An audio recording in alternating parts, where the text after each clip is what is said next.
Good morning, everyone. Thanks very much for joining us for the fourth in this semester's series of TGI FHI, the Franklin Humanities Institute's Friday morning series that gives Duke faculty in the Humanities, Arts and Interpretive Social Sciences the opportunity to present on their current research to interlocutors in their fields and in related fields, and allows you to get to know us. There is no gender or theme indicated in the series, only to present work that most excites the faculty at this time. And while I regret that we cannot meet over breakfast and provide you with the forms of hospitality to which I hope you have become accustomed at FHI and will if you're new to Duke and to the area, I'm delighted that we're able in this format to include people from near and far. On the website of the Franklin Humanities Institute, you can find recordings of past TGI FHIs over the last few years, and also an interview with Esther in which she describes her work. This morning, I'm very pleased to introduce Esther Kim Lee, who is Professor in Theatre Studies and International Comparative Studies and is the Director of Asian American and Diaspora Studies at Duke. She specializes in theatre history and dramatic criticism. She teaches and writes about Asian American theatre, Korean diaspora theatre, what she calls interculturalism and globalization theatre. She's the author of A History of American Theatre from Cambridge University Press from 2006, which received the 2007 Award for Outstanding Book given by the Association for Theatre in Higher Education.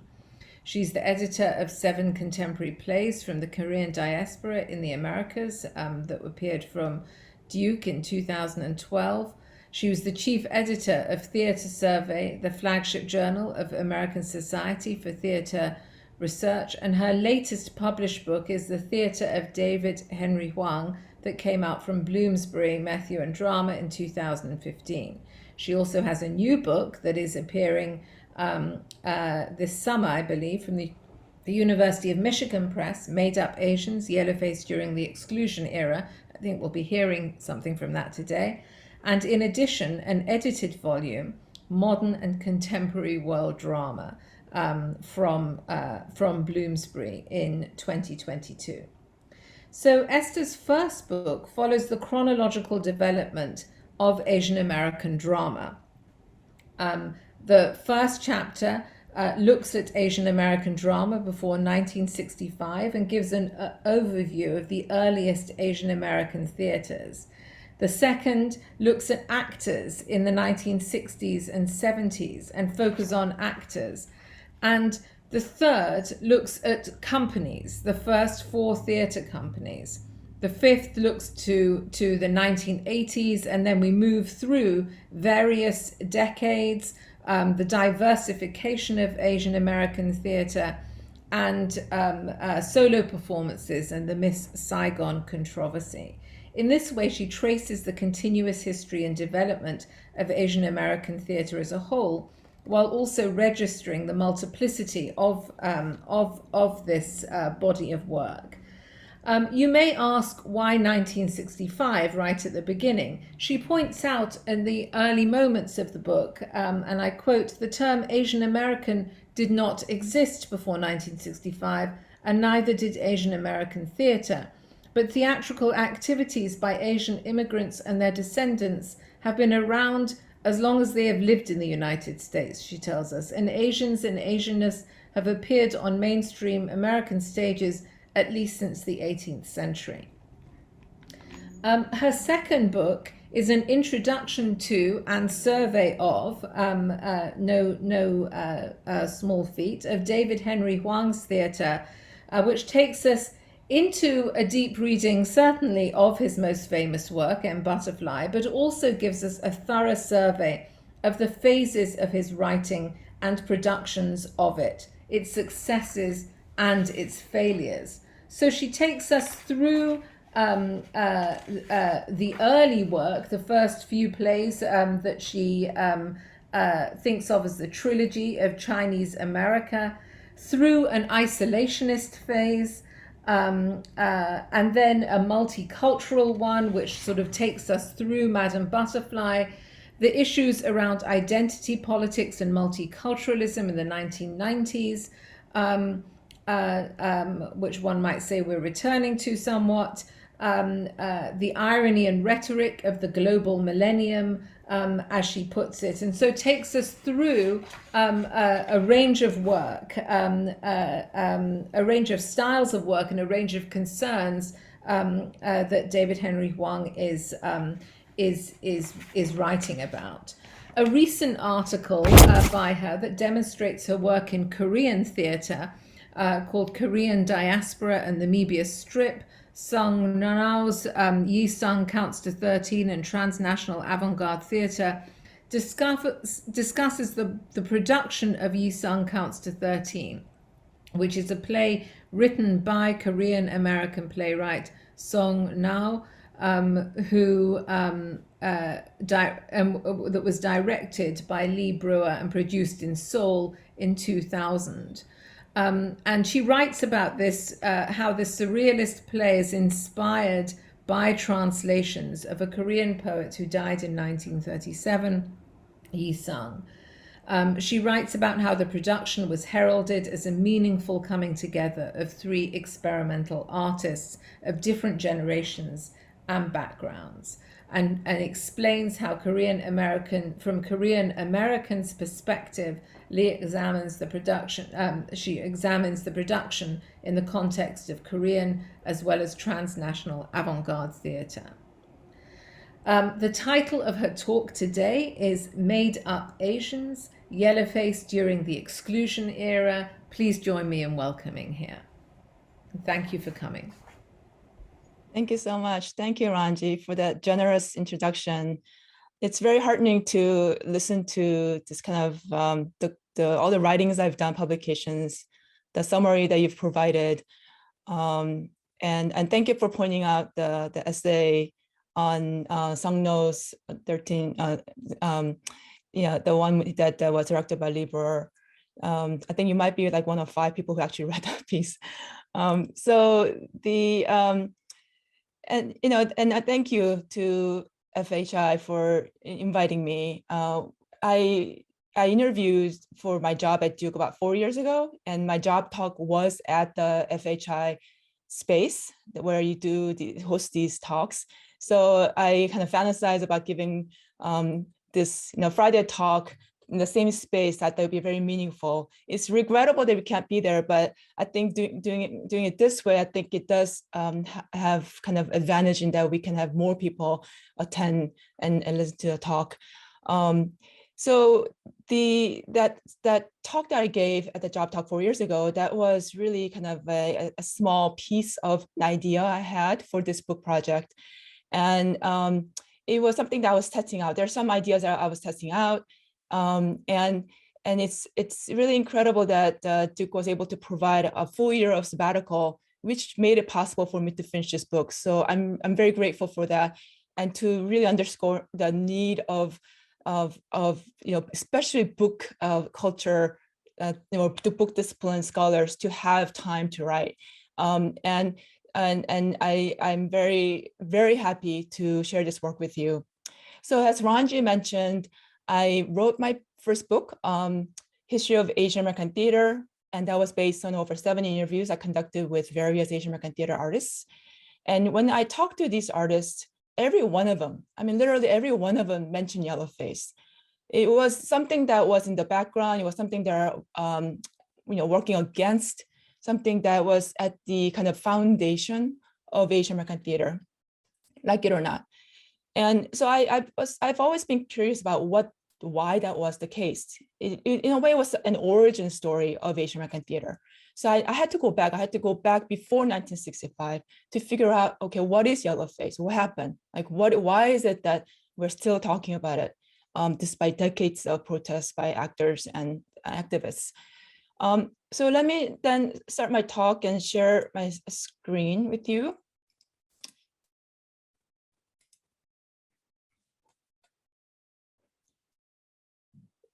Yellowface describes the theatrical convention of using makeup, costumes, and visual technology to transform someone to look East Asian.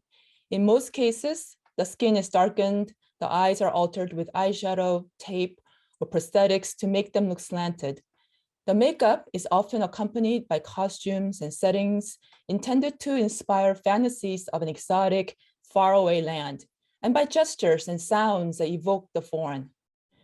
Yellowface can be traced to early representations of so-called Oriental or barbarian, and also I'll be using all these old terms such as Oriental, Caucasian, these terms, and just imagine them in air quotes. I'm using them as they were used in the historical context. So these barbarian characters on European stages. And also costumes identified as Chinese, Tartar, have commonly appeared in European plays since at least the 16th century. In the US, the most prevalent type of yellowface character has been the Chinaman, which you see here, who sports slanted eyes, buck teeth, bald forehead, darkened skin, sometimes with long mustache, a cone-shaped hat, and baggy clothes. In my book, I named this type of yellowface clown yellowface, as it stems from the long tradition of British pantomime. Other forms of yellowface are associated with displays of the Orient and exemplify various geisha-style and spectacle-driven performances that feature elaborate costumes, pagodas, temples, parasols, fans, and cherry blossoms. I call this type cosmetic yellowface, which I spoke about extensively last Wednesday at a talk hosted by the Center for International and Global Studies. I hope some of you are able to attend that talk. Performers in cosmetic yellowface walk daintily, flash a shy smile, and carefully choreograph their bows. Accompanying music inevitably includes sounds of gongs, flutes, and nonsensical gibberish. Examples of yellowface are plentiful in theater, opera, ballet, film, and television. And well-known actors throughout US history have donned yellowface to impersonate Asian characters. Yellowface images have appeared in postcards or even post-its, toys, in which you see it on the right is a game where you try to throw this ball into the character's mouth. Trinkets, candy wrappers, jewelry, shooting targets, Halloween costumes, Katy Perry, and even a Snapchat filter you see on your left bottom. The simple gesture of pulling the corners of one's eyes to mock Asians is also a familiar iteration of yellowface. Unlike blackface, which in the US is widely considered an offensive form of performance that belongs in the past, yellowface has persisted into the 21st century. This is not to say that blackface has completely disappeared. Of course, blackface still appears in college parties and continues to haunt popular performances. Rather, in comparison, blackface is not as normalized as yellowface. It would be extremely rare, for instance, to see a professional theater company in the US unironically producing a show with actors in blackface. But it's not as rare to see the same company cast white actors in yellowface. For example, in 2014, Seattle's Gilbert and Sullivan Society faced criticism for production of The Mikado, in which all but 2 of 40 Japanese actors are played by white actors in yellowface. And the 2 are actually Hispanic actors, there are no Asian actors. It was the 10th time the society has staged The Mikado over its 60-year history. And the producer, Mike Story, expressed surprise at the criticism he received. Quote, "It's a fun show. I personally have never heard any complaints," end quote. To Story, the society's production of The Mikado honored an important tradition, one inseparable from yellowface performance. On the other end, those critical of the production likened it to blackface performance, describing yellowface as, quote, "the same shtick, different race," end quote. And some even call the yellowface performance Asian blackface. But not all recent examples of yellowface inspire comparisons to blackface. In late 2015, it was announced that the American actress Scarlett Johansson had been cast in the lead role of Major Makoto Kusanagi in American film adaptation of the Japanese manga series Ghost in the Shell. According to media outlets, the film's producers had experimented with making a white actor look Asian using computer-generated images, or CGI, but ultimately decided against it.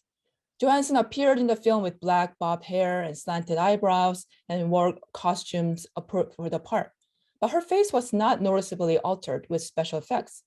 Although CGI was not used in the final cut of the film, the visual effects tested on a white actor represent the first reported instance of digital Yellowface in film. Had the protesters had not objected to the casting decision, one wonders if the studio might have decided to digitally alter Johansson's face to make her look Japanese. Those on the receiving end of Yellowface protests have defended their positions by citing tradition, theatrical convention, and artistic freedom, and industry standards. To them, both makeup and casting are artistic forms embedded in the long history of Western theater, and to a lesser degree, film and television. And the use of Yellowface is simply a matter of honoring that tradition and convention. On the other hand, those critical of Yellowface, for them, arguments against the practice have not always been consistent.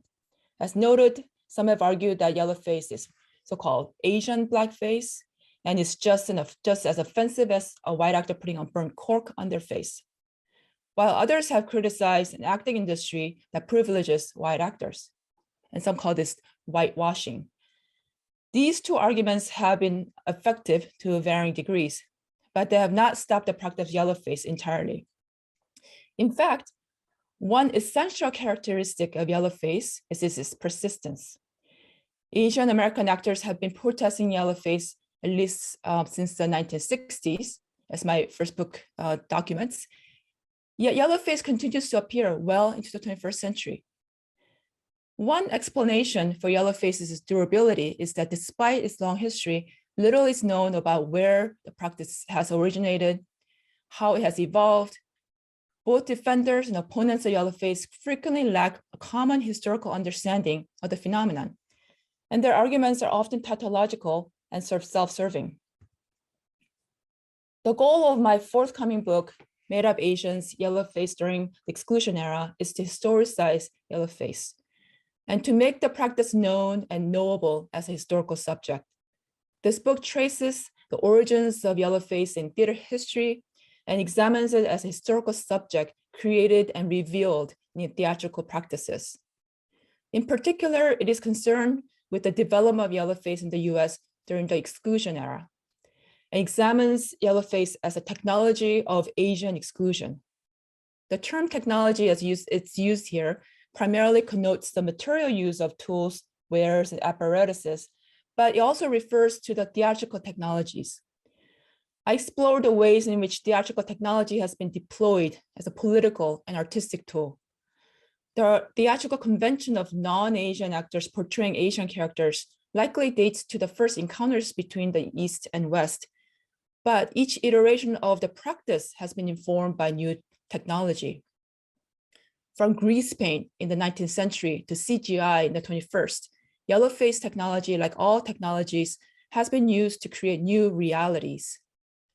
The new realities created and revealed through Yellowface technology were, in fact, predicated on the contrived notions and stereotypes about Asians that flooded into the cultural gap opened by the exclusion of actual Asians.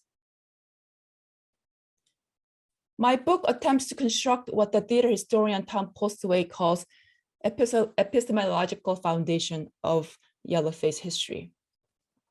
Theater historians, like other historians, rely on epistemological concepts to consider and interpret an historical event and to organize and structure historical discourse. Historical thinking, to quote Dr. Postway, depends upon certain categorical assumptions, presuppositions, such as concepts of time, space, principles of causality, idea of contiguity, models of human behavior, and cultural ideologies, end quote. In other words, fashioning an epistemological foundation to contextualize and frame an historical event is essential if it is to be known and understood. There's currently no well-defined framework to hold what can be known about Yellowface in the US, or to articulate how we know what we know. Indeed, while I have proposed an initial definition, the question still remains: how do we recognize and categorize Yellowface? It is clearly a theatrical convention that involves makeup and costumes, and it is rooted in a past that many find troubling. At the same time, it is part of European and Euro-American acting traditions, which have their own epistemological foundations. Questions of epistemological, I'm going to step on this word every time I say it, epistemological foundations are not simply theoretical. They are inextricable from the practice of conducting research or the pragmatic matter of historical methodology, as Postlewaite puts it. How Yellowface is known conceptually is inseparable from the process or the methodology used to create that knowledge. To begin with, there are several pragmatic challenges to researching Yellowface. In the archives I have researched, for example, the term Yellowface is not a designated category or keyword used to index primary materials. I cannot simply do a keyword search and say Yellowface. It's not there. As far as many archives are concerned, Yellowface does not exist in the catalogs, and researching it requires some deep digging, as one archivist told me. My work grounds the epistemological foundation of Yellowface on two cornerstone concepts: exclusion and technology. The concept of exclusion stems from the historical period of the Exclusion Era, which I bookend with the years 1862 and 1940 to reflect the broad exclusion of Asians. The time period begins with the passing of the 1862 Anti-Cooley Act, which was the first of many steps toward the Chinese Exclusion Act of 1882. I end with the year 1940 to underscore the significant impact of World War II on the representation of Asian characters. I view Yellowface as a byproduct of Asian exclusion, which began to relax with the entry of the US into World War II. It was during the Exclusion Era that Yellowface proliferated and evolved into a form that endures into the 21st century. Over 100 plays and musicals with Asian themes, characters, or setting were produced in New York City alone during the Exclusion Era, along with over 120 Hollywood films featuring Yellowface. It is not a coincidence that Asians were legally excluded while fictional Asians were popular on stage and on screen. In fact, Yellowface proliferated during the Exclusion Era precisely because it was a tool for exclusion. In excluding real Asians, theatrical stages and cinematic screens featured caricatured, distorted, and ridiculous versions of Asians, including character types ranging from the stage Chinaman to the mad scientist Fu Manchu, and from coy Japanese woman to the dragon lady stereotype. These made-up Asians took the place of excluded Asians in the popular imagination. Even the sincerest actor or director who hoped to represent Asians in a realistic way could not overcome the inherently exclusionary and misleading effects of Yellowface, which foreclosed the possibility of authenticity. The lack of so-called authentic representation of real Asians opened a representational space where these stereotypes were viable and where they could multiply to the point that they could exclude, overwhelm any more nuanced portraits. From transcontinental railroads to the advent of electric lighting in theater, the Exclusion Era was a time of modernization driven by technological innovation. So my book emphasizes the technological and mechanical aspects of Yellowface history, but it also uses the concept of technology in a more philosophical way. It examines how technology is used as a political tool to wield power and dictate knowledge in a Foucauldian sense. Of course, the practice Yellowface was more than technical and political. It was also artistic. Yellowface was created by actors, designers, dancers, singers, directors, and makeup artists who view their work as an artistic practice. Yellowface, therefore, is at once technical, political, and artistic. To further explain how technology is connected to Yellowface, it is imperative to introduce the Greek term techne, the stem word for technology.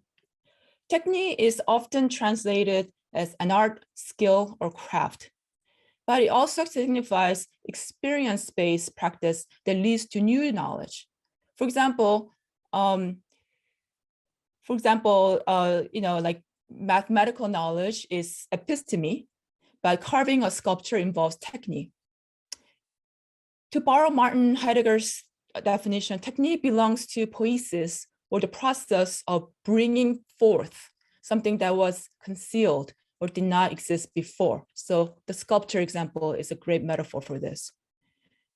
He says, technique reveals whatever does not bring forth and does not yet lie here before us, whatever can look and turn out now one way or another.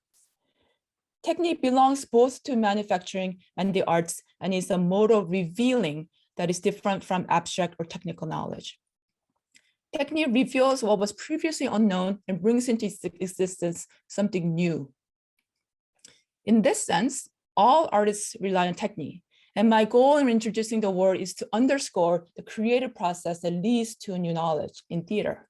Historically, Yellowface was created and made known theatrically by the practices of actors, designers, directors, stage managers, and stage technicians. In their dressing rooms, actors experimented with eyeliners to perfect the so-called Oriental slant and don various costumes to look Asian. In the 18th century, actors had to invest in Oriental costumes that were much more expensive than other kinds of costume. And actors in the 19th century had to possess an extensive makeup and knowledge of its use. Technique is essential to the understanding of Yellowface because the typical mode of examining racial representation, mimesis, is insufficient. Racial representation is often understood as an imitation of racialized people. Yellowface, however, cannot be fully explained by the concepts of mirroring or mimicry because Asians were excluded from the national imaginary for most of US history. Asians are numerical minorities consisting of less than 1% of the population during the Exclusion Era. More importantly, when their presence was acknowledged, many plays, musicals, operas, and films featured Asians in Asia rather than America, depicting them as foreign, exotic, strange, and dangerous. In this sense, Yellowface can be seen as a powerful symbol of the perpetual foreigner, a stereotype that many Asian Americans still encounter. Yellowface has always symbolized the foreign, the strange, undesirable, and excluded. When made-up Asians are represented by white actors in Yellowface, these mimetic acts reinforced symbols of exclusion. Equally important, the performers were directly implicated in the creation of both the characters on stage or on screen, and the made-up Asians contrived in their dressing rooms and rehearsal spaces. The performers did not mirror reality. Rather, as Heidegger puts it, they actively brought forth a new reality with every application of makeup, every donning of a costume, every rehearsal of gestures and sounds. Understanding Yellowface as a historical subject requires a critical examination of not only how it is visually represented, but also how it is created and made known. Yellowface does not exist separately from its creators or the creative process. It is not merely a discrete image or sequence, but rather a practice manifest through the technologies of performance, one that includes acting, staging, lighting, cameras, costume, music, and makeup. This emphasis on the technology of performance requires crossing the proscenium and traveling backstage to the dressing rooms and costume shops, even through the back doors of the theater to private homes, bookstores, makeup laboratories. My book argues that Yellowface is a product of an intentional and sustained act of creation. In addition to considering how white actors felt or thought about their roles, the book looks for evidence of what they did. Now, let me turn to a couple examples from the book. One major topic that runs throughout the book is theatrical makeup and how it evolved throughout the Exclusion Era. In writing the book, I examined dozens of makeup book guidebooks to trace this evolution. And let me show you the very first one, the very first makeup guidebook that includes Yellowface instruction. This is called How to Make Up, a Practical Guide to Art of Making Up, published by Samuel French, one of the most important publishers of plays in Anglophone theater history.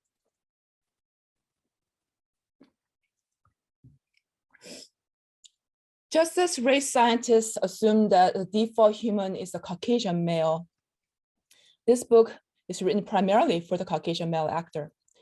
With the exception of a short section on ladies, the entire book is written for male actors who have the so-called Anglo-Saxon look.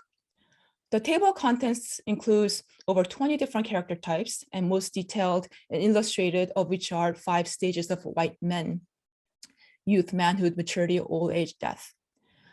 The book further evokes writings on race science by using largely the terms and keywords to categorize and describe racial and ethnic types. Approximately half of the listed character types are identified with ethnic, racial, and national names, including Irishmen, Scotchmen, Frenchmen, Germans, Americans, Jews, Creoles, Indians, mulattoes, etc., Negroes, and Chinese. Each character type is described in a separate section with instructions on how the makeup should be applied and what materials should be used to create the illusion of the character. The book includes youth first as the simplest form of makeup, gradually adding complexity for subsequent types. Chinese is the last type described in the section titled Low Comedy and Character Types, implying that it is one of the most complex characters to portray with makeup. As the first and the simplest, youth functions as a foundation upon which all other makeup types are built. Appropriate for characters like Shakespeare's Romeo in Romeo and Juliet, youth requires minimal stage makeup. All that is necessary is to powder the face and throat with pearl or violet powder. Then with hare's foot, which is like brush, apply contouring of rouge to the cheek, keeping it well onto the cheekbones and under the eyes, in order to give them a brilliance and sparkling appearance. Also put just as faint as possible tinge on the chin to brighten and throw up the complexion. Lastly, with a fine camel's hair brush, paint a fine burnt umber line under the lower eyelashes. So as you can see, brightness of the complexion and rouge on the cheeks were the emphasis of this type of makeup.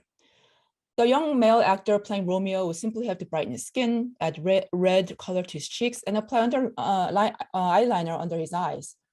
All other character types require more makeup. Older characters, for instance, required the actor to draw wrinkles, facial hair, wear a wig, and even contour the neck to make it look saggy. The makeup instruction in the book for Chinese character type call for a unique blend of colors. Additionally, the actor must purchase a so-called pigtail wig, learn how to put it on, and possess the makeup skills necessary to create the illusion of larger nostrils and elongated eyes, elongated in quotes. To make up for Chinese characters, first rub the natural eyebrows well with joining paste and press them down so that they're hardly visible. Then put on and join the skull cap with the pigtail attached. Next, the hare's foot applied to the whole of the face, throat, and neck, a mixture composed of 1 part Mongolian, which I'll get to in a little bit, to 3 parts Dutch pink. Taking care to hide the joint of the skull cap. Then, in order to give the eyes an almond or elongated appearance, paint with Indian ink, which is black eyeliner, a dark line leading from the inner corners of the eyes and one under the lower eyelashes, continuing out beyond the outer corners of the eyes. Also paint the hollows of the nostrils larger. Darken the hollow of the center over the upper lip. Paint or affix false eyebrows in the position shown in the same illustration. The hands should also be colored to match his face. This passage is the first description in English of Yellowface makeup I have found in print. As if to acknowledge the difficulty of making up to play Chinese character, the author provides a colored illustration of the makeup. Interestingly, this is the only drawing of a racial or ethnic type in the book. Compared to other drawings, all of which are white characters, you see on your left, the Chinese character is depicted with darker skin. The skin color in the drawing is intended to illustrate the color created by the mixture of 1 part Mongolian to 3 parts Dutch pink. Just as race scientists categorize humans to 3 races, Caucasian, Mongolians, and Negroes, Samuel French created a new line of makeup, a stage makeup with 3 colors for the complexion. Prepared whiting, Mongolian, and prepared burnt cork. You see Mongolian right here, and then cork here, and whiting's over here, and rouge. So you see, you could clearly see the name Mongolian. So it's definitely a prepared type of paste. However, the colors did not necessarily correspond directly with the race of the characters. For one, prepared whiting was not used for directly making up white characters, but rather for clown types. It was very white, the clown, the white you see on the clowns. It was, however, intended to be mixed with other colors, such as rouge, to create a more natural looking, in the kind of Caucasian sense, skin color. It was clear that prepared burnt cork was for blackface minstrelsy, but the use of Mongolian was not as straightforward. The only makeup item with a racial name, Mongolian, was a sole brown tone in the makeup box. Although the exact hue of Mongolian is unknown, my guess is that it was similar to the color of the Mongolian race, as described by race scientists. Most likely, Samuel French's Mongolian paste resembled the color articulated by, say, Johann Friedrich Blumenbach, who said, in describing the Mongolian complexion, quote, orange tinge, a sort of color halfway between grains of wheat and cooked oranges, with a dry and exsiccated rind of lemons, unquote. In short, it was likely an orangish brown, orangish dark brown. In his racial taxonomy, the zoologist George Cuvier describes the Mongolian race this way and includes a colored illustration. The Mongolian variety is recognized by prominent cheekbones, flat visage, narrow and oblique eyes, hair straight and black, scanty beard, and olive complexion.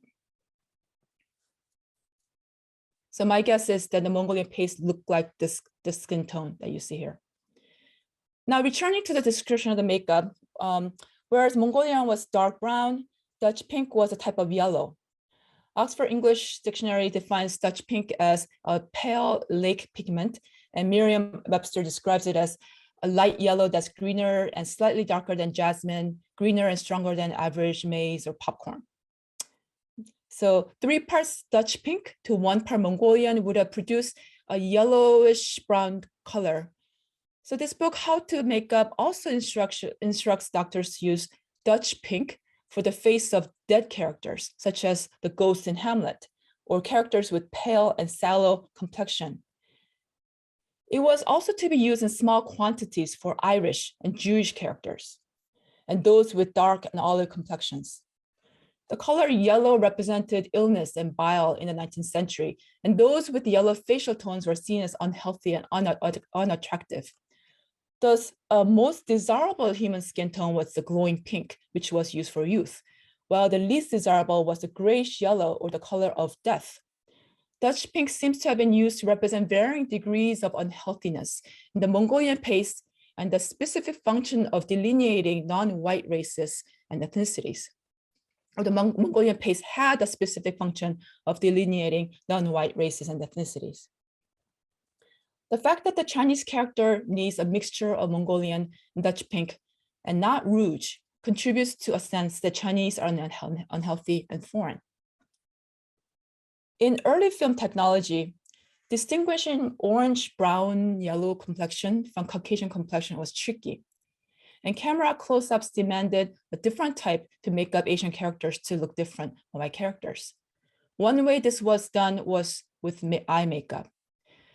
Earlier forms of Yellowface eye makeup involved black eyeliners that we just saw that made the actor's eye look slanted, and the actors often squinted their eyes to make them look smaller. In film makeup, such technology or acting gesture was too artificial looking.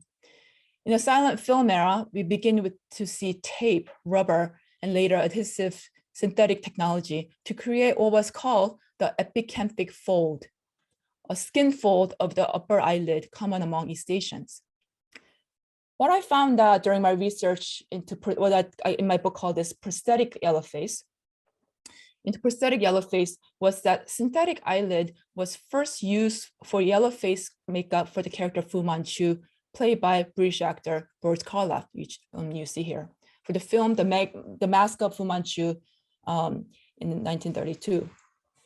As some of you may know, Fu Manchu is an evil genius Chinese doctor determined to eliminate, quote, the entire accursed white race, end quote. He's considered the most infamous example of the Yellow Peril, or the West's existential fear of the East. Karloff's Fu Manchu makeup, created by none other than Cecil Holland, and of course this is the cover of my book, who is considered the Hollywood's first makeup artist. The makeup of Fu Manchu generated much interest in the film industry. Makeup artists are usually secretive about their technique, but Holland penned a detailed essay in a magazine to explain how he created makeup. He begins the essay titled Orientals Made to Order by explaining that wily Orientals have been recognized as excellent dramatic material. He continues, unfamiliar as most of us are with their traditional inscrutable mental processes and fascinated by the bizarre atmosphere which they can impart to a picture, it is hardly to be wondered that the producers and scenarists have been taken frequent advantage of the colorful celestials. Of course, celestials was a term that was used to refer to Chinese because they considered Chinese empire as Qing Empire as a celestial empire. What this description essentially is implying is that Orientals are so different from whites that it requires highly technical special effects makeup. The same type of makeup, excuse me, the same makeup artists who invented prosthetic eyes use the same technology for non-human characters such as those in The Wizard of Oz. So you can guess how makeup artists view the Asian face as strange, otherworldly, and even monstrous. In fact, Fu Manchu is described as, quote, hideous yellow monster, end quote. And what is unique about Fu Manchu's appearance is his devilish look.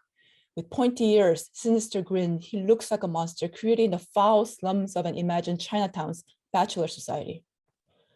Holland transformed Boris Karloff's face and transformed him from what he described as normal European look to a hideous yellow monster by making his eyelids prominent, slanting, and also accentuating the eyebrows. And these eyebrows are called Mephistopheles eyebrows, the German word for devil, broadening the nostril and coloring the skin with yellow tinted grease paint and powder.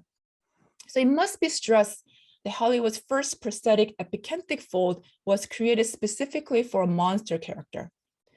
In Sachs Rohmer's book series, in which the movie is based on, many characters refer to Fu Manchu's eyes as being foggy, green, dark, magnetic, and cat-like. Later in the book, his eyes are described as exhibiting greenness that seem to be of the iris, with pupils oddly contracted with pinpoint. What Rohmer describes are not normal human eyes, regardless of one's nation of origin. Chinese eyes are obviously not green, and contact lenses for special effects in film were not used until 1939. It was important then for Holland to create dark and inhumane eyes for Karloff to maximize their creepiness and monstrosity. What he ended up with were prosthetic eyelids that half covered Karloff's eyes like curtains, making them look wide, narrow, and dark. Makeup artists competed to create new technology to create the Oriental eye. And they invested large sums of money and many hours to come up with what they saw as the most realistic epicanthic fold. It took hours to create the epicanthic fold on white actors. And I came across a number of bizarre anecdotes about the extent to which makeup artists and actors went to create the look. So let me give you one example. There's an instance when a makeup artist, in this case, Wally Westmore, had difficulty creating the epicanthic fold for this actor, Akim Tamarov, who is Armenian origin from Russia, an immigrant actor. And so he took the mold of a Korean American actor who was born and raised in LA, Philip Bond, to create the epicanthic fold. He poured so-called jelly-like substance on the eyes of An to create the mold. As you can see here, they had to act side by side in the film The General Died at Dawn. One can imagine how surreal Philip An must have felt, acting next to a non-Asian actor playing a Chinese character wearing eyepieces molded from his Korean eyes. Now, after listening to all this, you may be asking, why didn't they just hire an Asian actor? That would have been less expensive, many hours in the makeup room would have been saved. But all joking aside, that is the core question. Why did directors and producers go as far as they did to cast a white actor in an Asian role, and when it was so much more expensive to do so compared to casting an Asian actor for the same role? One reason is that during the Exclusion Era, American acting style shifted toward realism and emphasized so-called natural ways of depicting characters. It became increasingly important for characters to look and sound as if they were real human beings. The systematic method of realistic acting required actors to not only train their voices and bodies, but to study their characters scientifically. Actors applied psychological studies of the human mind to imagine the emotional states of their characters. And the so-called natural acting entailed more than carefully observing and imitating real people's behavior. The notion of natural acting emphasized scientific or science-based studies of the human body and mind. The increasingly scientific approach to acting informed technique and methods, but when it was applied to interpreting non-white characters, the term natural and science included race science. White actors relied on race science to portray Asian actors. And the physiognomy of Asians was a particularly helpful resource for those who needed to alter their faces with theatrical makeup. Acting natural, in this sense, carried a connotation of nature as defined by race science, which posited a racial hierarchy based on physical traits. In other words, a white actor playing an Asian character in a naturalistic way did not have to imitate an actual Asian person. Whether how they prepare for the role was informed by the character's racial category. For Asian characters, the category was the Mongolian race. The advancements in makeup technology made it possible for actors to manipulate their physiognomic features. Theatrical makeup functioned as physiognomic camouflage, as a mask that could hide the actor's facial features. The metaphor of the mask is highly applicable for the study of Yellowface, because makeup was rarely individualized for a character, but functioned as a shorthand for a racial type. Because whiteness was read as an absence of color, and color was a form of degeneration and abnormality associated with non-white races, actors are seen as having a neutral face that allowed them to portray all humans, which gave them the ability to transform into other races through theatrical makeup. Moreover, only white actors are seen as capable of acting in a professional sense, precisely because they're seen as superior in terms of human evolution. Yellowface, in other words, was like a mask to be worn only by white actors to portray what they saw as a universal archetype. And its purpose was to showcase the versatility and ability of the white actor and to symbolize the exclusion of Asians. With the Yellowface technology, white actors brought forth new realities and revealed imagined Asians that had nothing to do with real Asians, but their exclusion. Thank you.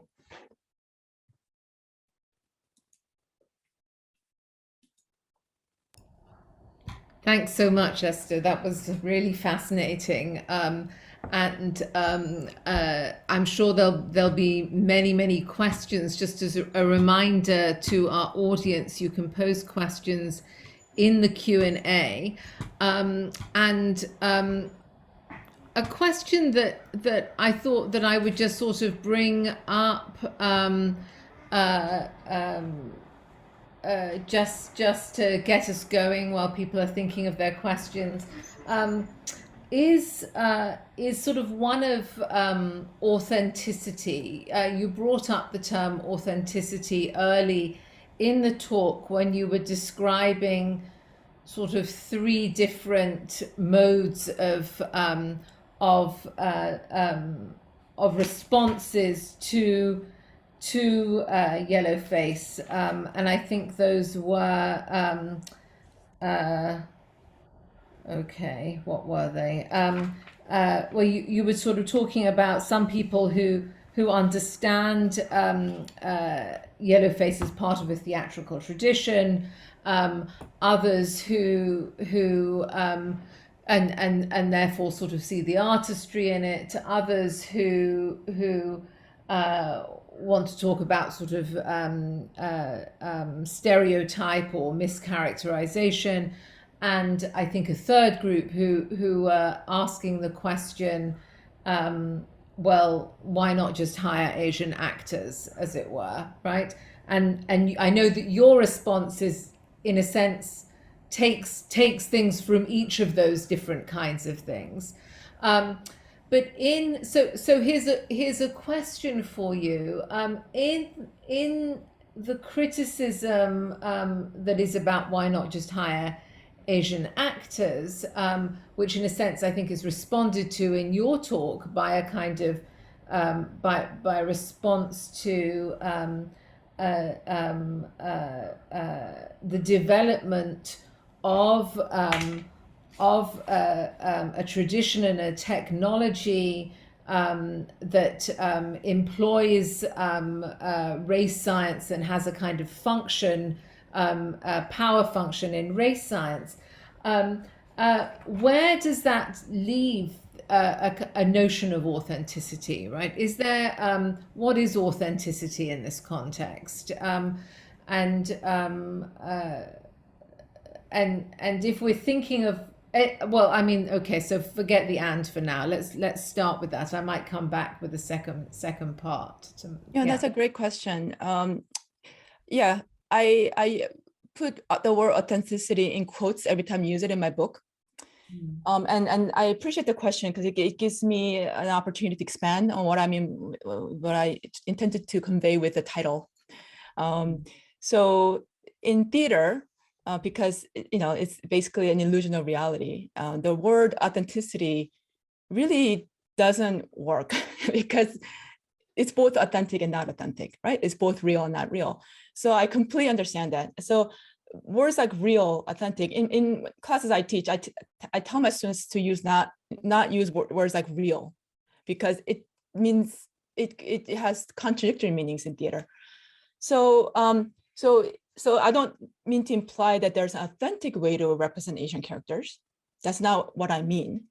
I don't think that there may be ways to do it more in ways that are more reflective of actual experience of Asians, right? I mean, there's a way to do that, and also it's a very subjective way to say is something's authentic. But with my title, so made up Asian, made up literally being made up with theatrical makeup. Made up is completely imagined character, imagined Asians. But I think there's also this larger notion how the concept of Asia itself was being made up at the time. So because the whole Asiatic bar zone, those concepts come up with all the exclusionary laws. There's this term, the term Asia was pretty new in the sense that it was a way to just kind of say not us, not the West, right? And it was invented. And this region does more than half the globe. Is an absurd term in a way. So these kind of Yellowface characters not only are made up in theatrical and then also makeup sense, but it is depicting this invented concept of Asia, right? So yeah, so I really like your question on authenticity, but I also want to say that it's inherently contradictory when we talk about it in terms of theater.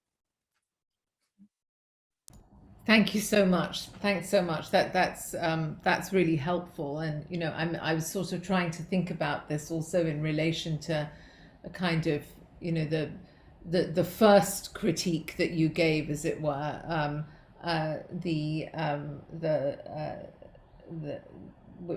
which seemed to be about a kind of a lack of a lack of authenticity, but also sort of the development of an aesthetic tradition, as it's described, in 18th century studies of chinoiserie, for example, right, which is sort of taken off the context of the body, but becomes something quite different in the sort of the embodied arts, I think, as you're describing. So thanks very much for that. Thank you. So there's a question from Jane Barnett, who wants to sort of take up this question of makeup specifically, and asks how we see the residue of these early makeup manuals in today's cosmetic foundation ranges, or lack thereof. Hi, Jane. You know the answer to this question. You've heard my other talk. I'm so happy to see all these theater folks, my people. Yeah, so in the first makeup book that I showed you, it talks about Mongolian paste and Dutch pink. But later with the invention of grease paint, which is basically the precursor to our foundation, cosmetic foundation, you see this kind of categorization of color, where the lower means lighter color and the higher means darker color. So we use that system in cosmetic. You go to Sephora and you find your number, right? That numbering system began in theatrical makeup with grease paint in order to depict a different kind of darker shade. And for Chinese characters, it was like 23. And even in a lot of kind of film kind of acting technique books, if you look at it, use 23, and you kind of go, what is that? And then you have to look at, oh, that actually means the grease paint number, and it's specifically for Chinese for characters. So yeah, that's what we still see the legacies of these theatrical makeup in contemporary cosmetic makeup.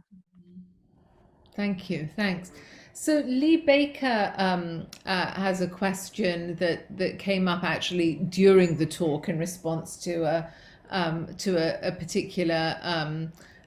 particular moment of it where you're sort of giving a definition of Yellowface, and I think it raises the question of whether these ideas of Yellowface actually sort of move out of Europe and Asia, Europe and the US or North America, and sort of back into Asia, as it were, or maybe not back into Asia, but into Asia, right?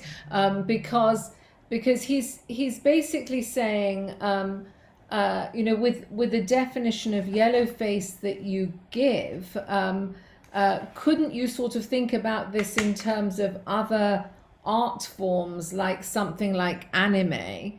How would you sort of think about a particular kind of aesthetic, as it were, that is developed in that sort of post-Hiroshima aesthetic of anime and manga as well, I suppose one might say. How does one actually think about the development of those sorts of traditions, and does Yellowface find a path into them? Yeah, that's an interesting question. I have to think about it. Like you're talking about how it might circulate around globally, and how it might kind of evolve in different ways. I think with manga, I mean, if you look at it, there's a different kind of racial impersonation going on. That's actually what in Japan and Korea is called yellow hair, where Asian characters there put on blonde wig to perform whiteness. So I think in terms of manga, that's where that tradition comes from. But I could imagine like a character like Fu Manchu, a lot of sci-fi characters, especially evil characters. A lot of Disney characters still has that kind of Fu Manchu, like a lot of purple and green are still really used in a lot of Disney movies. So I think that those kinds of almost like this subconscious level that still operates. I could imagine a lot of manga. My kids watch a lot of manga, so I'm familiar with the manga.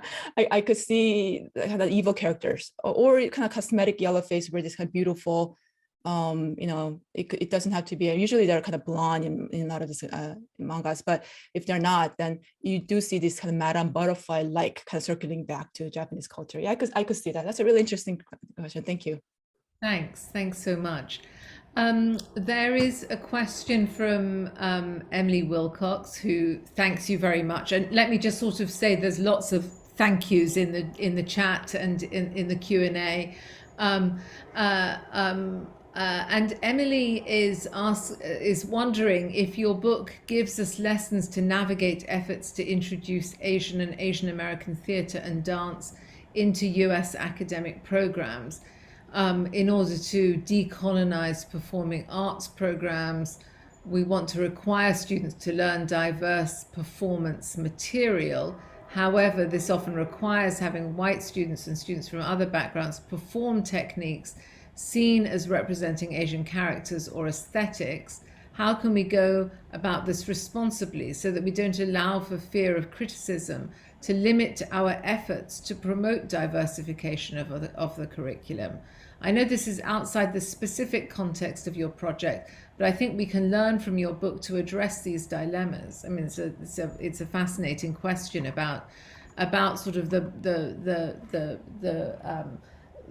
questions of pedagogy that come up when you're working with trying to change a theatrical tradition, and in a sense you're having to take on in complex forms this question of imitation, as you an impersonation, as it were. Yeah, no, this is a very important question. Hi, Emily. It's a very important question. And this is a question that in a way affects artists more than scholars. I mean, I could just sit back and talk about this, but artists have to actually be on stage and work with these materials. Sometimes you cannot avoid it. For example, the Nutcracker has a scene where there's this kind of Chinese dance in it. And traditionally it's been done in this kind of very stereotypical kind of clown Yellowface type, the so-called stage Chinaman. And there are a group of artists, dancers, ballet dancers who have come together to work with different theater companies to not say, don't do it, but do it in this way, right? Do it in a way that is not offensive. So they're really specific, very specific choice coming down to what kind of, shoes are you going to wear to help these theater companies navigate these kind of things. So I think we have to approach pedagogy in a similar way, not to just say, this is offensive, let's throw it all out. But I think because, especially if you're an actor, this Asian American actor in an industry that has this convention, this long tradition, you can't just say, forget it, I'm not going to do it or do my own thing. That's not how you survive in an industry. So you must make these kind of really, not to be just activists all the time. They have to be in many ways, but there are ways, I think, ways to convince and to persuade and to work with, to revise and reinterpret and retranslate. So Emily, if you're interested, I could send you this group that's been doing that. But I mean, this is something we all have to think through. I mean, I don't think I have a clear, simple answer to that, but it's a homework, I think, for our generation of scholars.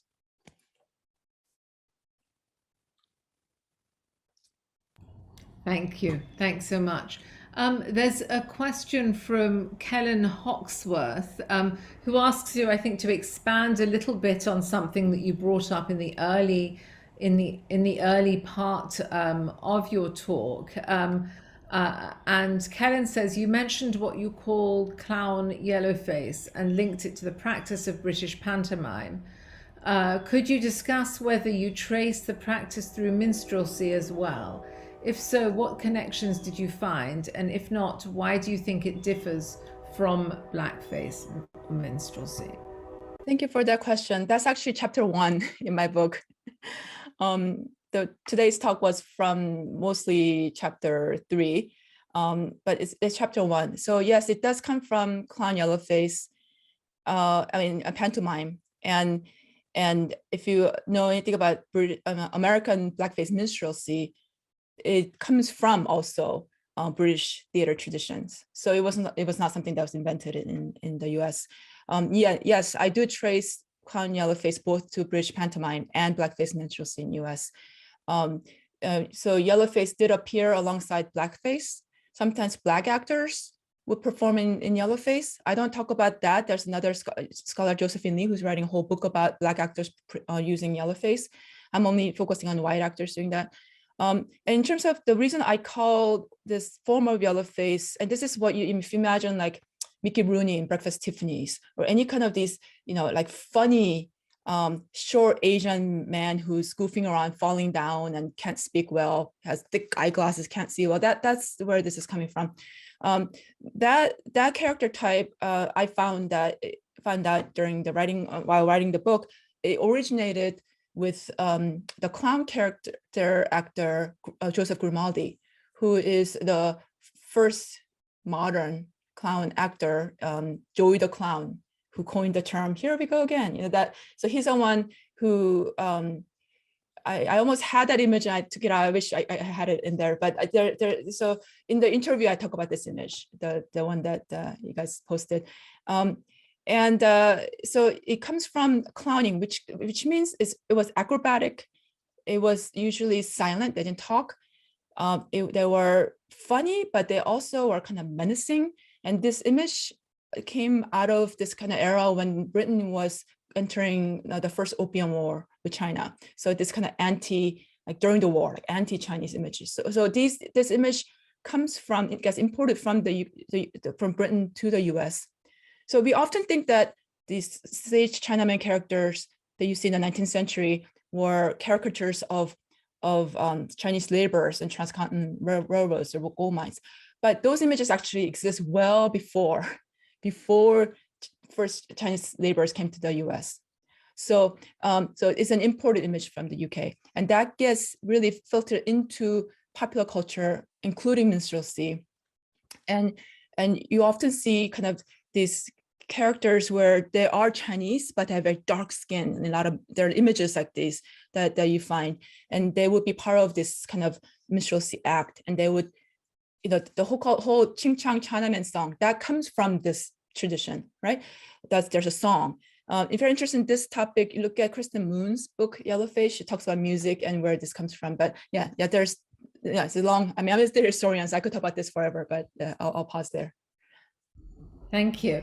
I think that Amy Kwan has an extension of that question and takes it in a slightly different kind of way and asks, why do you think yellowface is still considered permissible when blackface is so taboo? I think it's because, again, we don't know it historically. I mean, that was the whole, the main question I carried. I mean, my introduction is called Persistence of Yellowface. And I think it's because we conflate these different types of yellowface. So you have this clown yellowface, for example, that is similar to blackface, so that we know that's wrong. We look at Mickey Rooney, and then you say, oh, that is so offensive. Why did they have that? Right? That film hasn't aged well. Otherwise, a really good film. So we recognize how offensive that image could be, and we could say, oh yeah, that's kind of like blackface. But then we look at something like Madame Butterfly, right? And it's not caricature. You look at like Scarlett Johansson, who is not wearing prosthetic eye, and in a way they're like, oh, maybe then it's okay because it's not like these kind of extreme comic. But that's a cosmetic, to me, I call it cosmetic yellowface, that has a very particular history that really reflects the kind of the barring of Asian women, starting with the 1875 Page Act, that did not allow Asian women to immigrate, and the tragedy of Asian women that is reflected in this kind of really bizarre melodramatic tragedy in Madame Butterfly. If you don't know the history, then you say, oh, no, it's honoring the tradition, it's beautiful.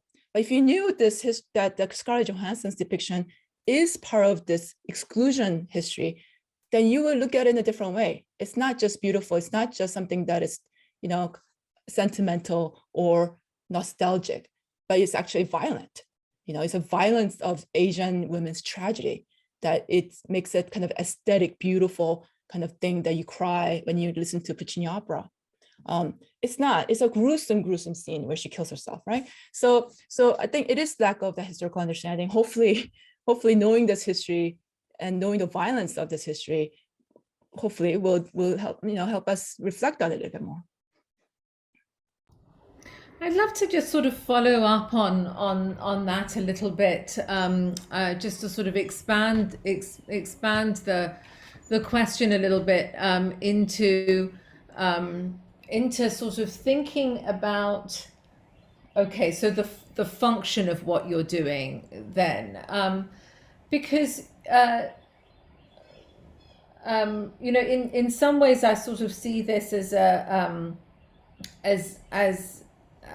a development of the idea of technology, an understanding of the violence at the heart of a certain kind of aesthetic tradition, right?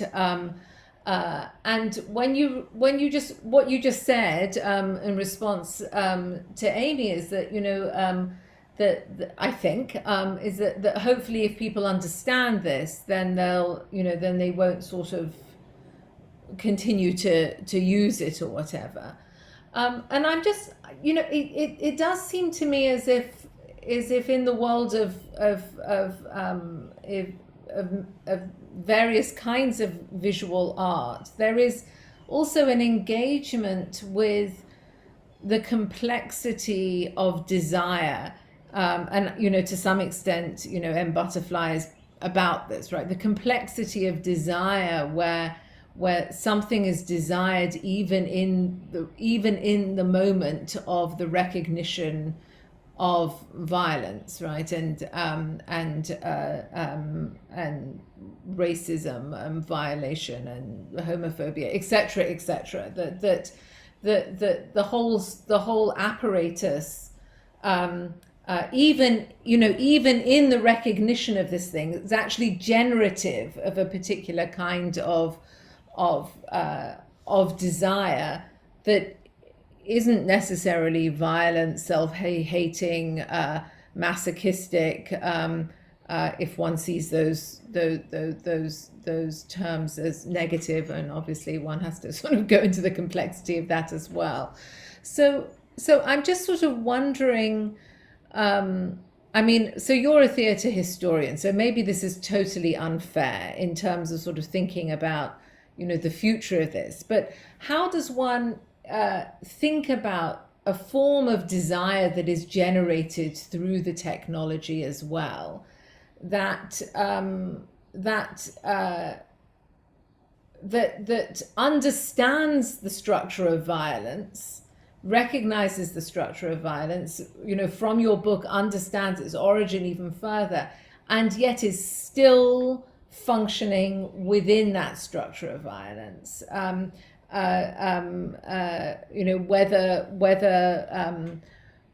Whether through sort of white bodies, Asian bodies, or whatever bodies, as it were. Yeah, I think that's a very fair question. And it's one that many Asian American theater artists have been grappling with. And I mentioned very early on that everyone mentioned Yellowface in this kind of psychoanalytic way. It's something that is just kind of almost like a trauma, right? It's something that is with them permanently. So for example, David Henry Wong's play Yellowface, a play called Yellowface, he deals with this. He deals with this and says, he said, I'm the one who's been wearing Yellowface, to kind of get this sense, like there's this kind of desire to fit in, for example, as an American, in this country, having to play a certain role, racial role that you're given, to be a model minority, whatever, right? So, or in his case, like a role model for Asian Americans. So there's a way to kind of embrace all of the stereotypes and images that have been circulating. But at the same time, I think there's also kind of attempts to reject it in a way that is also ironic and funny, that is, it uses humor, right, to subvert these images. That's another way that's done. And I could, and also you're talking about like going forward, like what's going to happen. I think this is a larger question of what is happening with American acting and casting. Like I think American acting has, I mentioned realism, but has come to a point where like reality TV is more real than acting, right? So I think it's a larger questions that gets to kind of this philosophy of acting. And then, like this kind of, this what you call desire, and I know you're a psychoanalytic specialist, so I need to be a little careful because I have to kind of brush up on my grad school readings.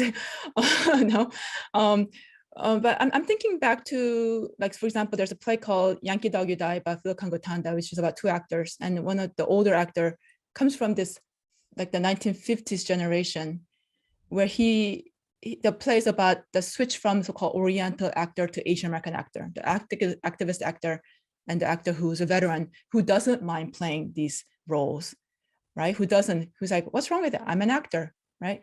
But then he kind of reverses the role and it ends with this impossible situation. There's nothing that these actors can do. They're so powerless, right? So there's a desire, but there's also they could never get what they want, right? There's this kind of never really get to be the star. And that's just lastly, I'm also reminded of the Korean Canadian actor Sandra Oh, when the film Parasite won the Academy Award. In an interview, she said she was so struck by the confidence of the director of the film. And she said she realized for the first time, she doesn't know how to be just human because she's always been labeled Asian. It's like, so I think this is a feeling that many Asian Americans feel. Like, how does it feel to be just human, right? So there's this kind of burden, and then I think that in a way that would be where the desire lies, just to take this mask off. But what if there's nothing? What if there's no way that Asian Americans be just human in this country? So there's this kind of sense of emptiness and lack of an image they could hold on to, that to just kind of get into the analysis of the mind. So yeah, that's where my thought is heading. Yeah. Thank you. Thanks. There's a question from Anna Storti, who thanks you first of all. It says the function of Yellowface as a technology of exclusion is really clarifying. She's curious about two things. First, your thoughts on how your research on Yellowface may help us understand the contemporary phenomenon of transraciality, as seen with white people like Rachel Dolezal or Jessica Krug manipulating their appearance or identifying as people of color. Second, in your work in the archive, did you come across moments when Yellowface was used outside of the theater? Was Yellowface something white people did for fun? I'm thinking about the childhood Cowboys and Indians Wild West game. Did something like that exist for Yellowface in the Exclusion Era? Yeah, those are great questions. Well, the first one, I don't. I mean, I think some comparisons can be made, but I think I'm drawn to more of the difference between, say, racial impersonation or passing and Yellowface performance. Because for Yellowface performance, at least that's where my interest lies.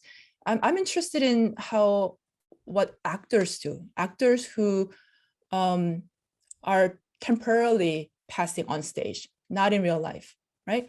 So many of these actors would use Yellowface or any kind of racial impersonation to show off how good they were as actors.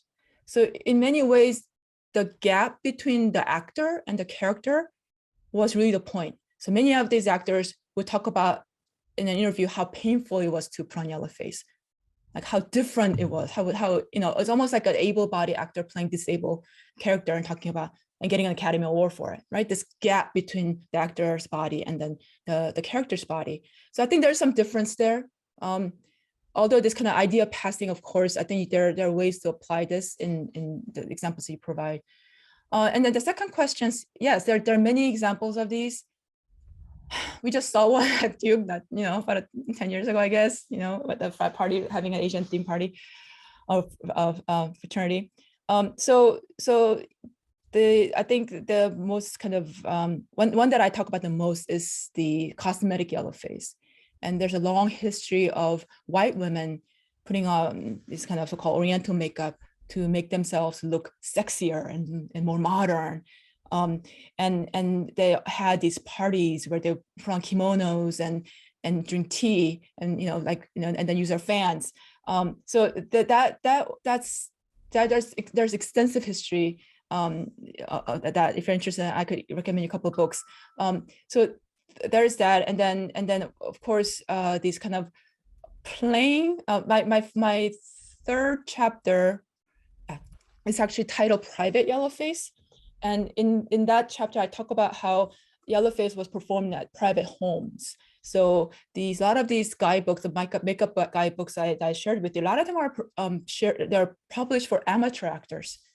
Professional actors, in many ways, they already knew how to do it. And sometimes they're secret about their trade, like a magician trying to hide their secret, method. They didn't actually share their method. So these books are actually published for amateur actors. So they would do these kind of, this is before TV. It's probably really boring, monotonous, right? So they would do these kind of home, like salon plays, parlor plays, and then invite friends.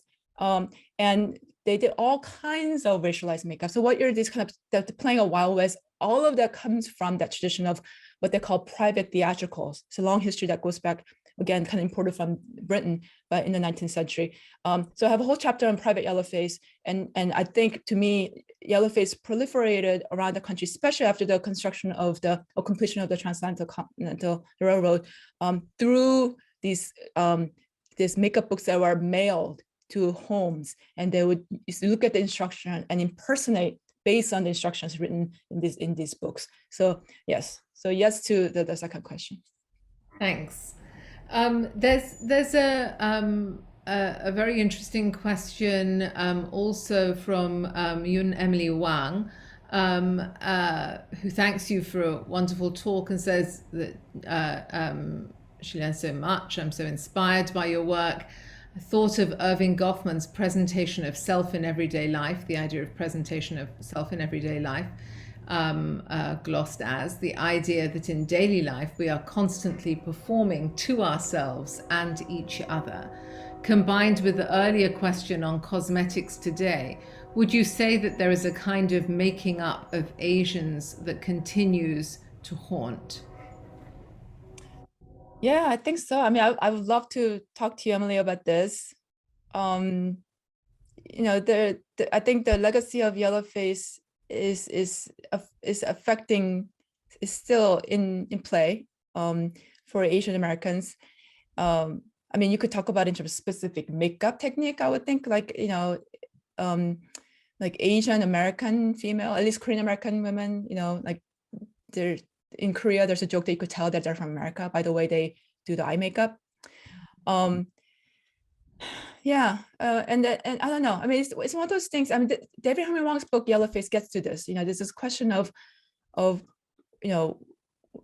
when are you really performing a role as Asian, and how are you benefiting from it? I mean, if you don't play that role, can you be made legible, right? And these questions of how like how much of the Yellowface do you have to put on to be made known in this culture is the crux or the point of that play. I mean, I don't think I'm really answering your question. I think I would love to actually talk to you about this, but yeah, let's think together.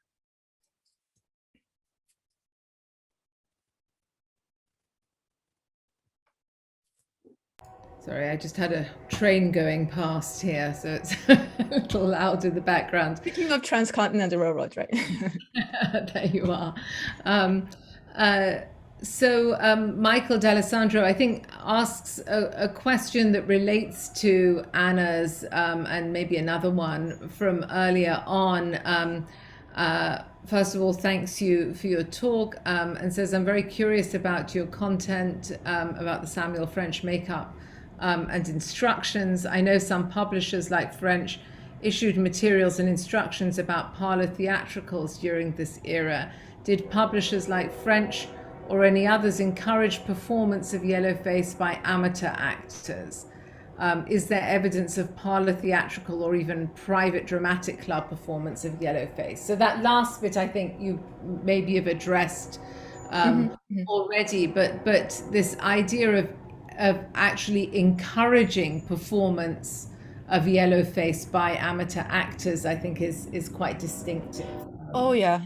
I mean, my chapter goes into that. It was for profit. This was a time when, and Michael, you know this, when play publishing really took off, and like publishers like Samuel French would publish plays, and they have this long catalogs. And if you look at like even their catalogs going back to like the 60s, you would flip the page, and the very back of the page are all these ads. And the image I showed you of the makeup box with Mongolian label on it, that picture appears as late as like mid 20th century. So it's really, and it was as an advertisement to sell theatrical makeup so that they could encourage people who are buying their plays to buy more plays, right? It was a way to, it's a marketing so theatrical makeup in a way became like a marketing scheme, like do all these wonderful plays at home, private theatricals. By the way, we'll supply you with everything that you need to do so, from like shoes to costumes and makeup. So yeah, it was a money-making enterprise. And Yellowface was really, I mean, it was one of many different, racial makeup types. It was a way to generate profit for many of these publishers.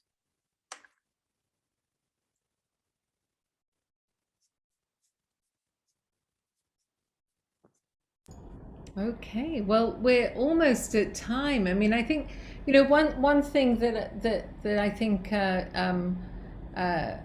maybe just to sort of continue you and Emily Wang's question a little bit about this question of, the making up that continues to haunt, as it were, outside the theatrical context. Of course, the development of foundation, for example, the Max Factor's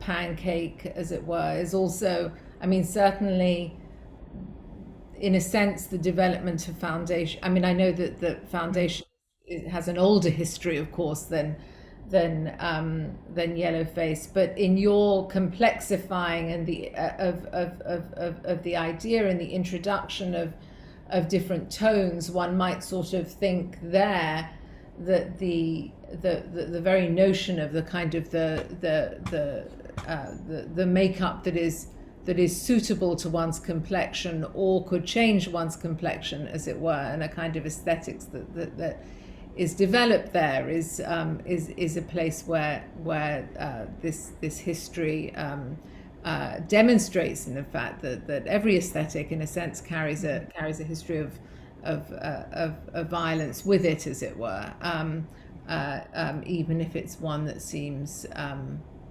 relatively benign. So thank you very, very much for this wonderful talk, and there's tons of thank yous in the chat here, and so you can consider questions again and know who they're from. I'm going to ask Jennifer to copy and paste them for you, and the comments, so you can get back to folks. But everyone's saying can't wait for the book, and thank you so much. This is so wonderful, and I just want to thank you very much as well, Esther. Thank you so much. Yeah, and then feel free to email me with your questions. I'd be happy to engage with you. I really appreciate this. Thank you so much. Thank you, Ranji. Thank you.